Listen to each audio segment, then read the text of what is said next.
Praise lord. ఉదయకాల వాక్య ధ్యానము కీర్తనలు 18:19.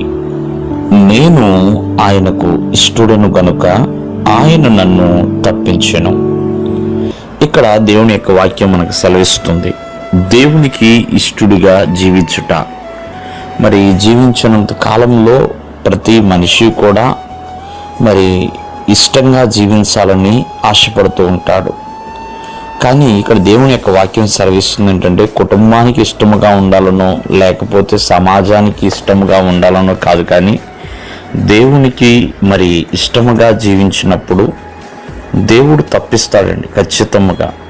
మరి అవి ఎటువంటి శ్రమలైనా కావచ్చు, లేకపోతే బలవంతులుగా ఉన్న వాళ్ళ చేతిలోంచి మరి ఇంకా ఎటువంటి సమస్యలైనా వాటన్నిటి నుంచి కూడా దేవుడు తప్పించేవాడు. మరి ఈ కీర్తనాకారుడే చెప్తూ ఉంటాడు, అతడు నన్ను ప్రేమించుచున్నాడు గనక నేను అతన్ని విడిపించేదను, గొప్ప చేసేదను అన్నట్లుగా. మరి రోజున దేవునికి ఇష్టమైన జీవితాన్ని, ఎందుకంటే ఆయన చిత్త ప్రకారం మనం జీవించేవారిగా ఉండాలి.